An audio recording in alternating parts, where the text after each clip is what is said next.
বিভিন্ন রাজ্যে এই ধরনের কর্মসূচিতে ডাক পড়েছে।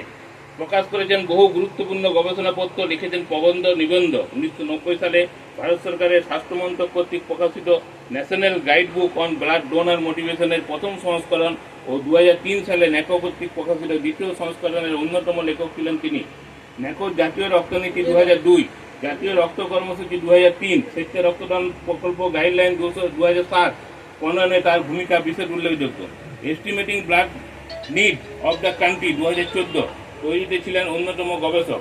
তিনি international federation of blood donor অর্গানাইজেশনের এশিয়া মহাদেশের একমাত্র প্রতিনিধি তথা সহসভাপতি ছিলেন 1992 থেকে 2008 পর্যন্ত। 2007 সালে চেন্নাইয়ে অনুষ্ঠিত এই সংগঠনের প্রথম এশিয়া সম্মেলনে ছিলেন অন্যতম যুগ্ম সংগঠক।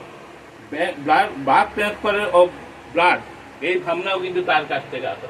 আগে ব্লাড এক জায়গা থেকে এক জায়গায় নিয়ে আসা যেত, এই বালতি নিয়ে ব্যাগে করে ব্যাগ আনতে হতো। সেই জায়গা থেকে ব্লাড ব্যাংক প্রতিষ্ঠার ক্ষেত্রে ওনার ভূমিকা অনস্বীকার্য। 2017 সালে ভারত সরকার কর্তৃক অনুমোদন ও বাস্তবায়নের ঐকান্তিক প্রচেষ্টায় সম্ভব হয়। সমাজসেবার কাজে সপ্তাহে মাত্র 4 ঘন্টা সংঘবদ্ধভাবে সংগঠিত আকারে সমাধানে সমাজের বিপুল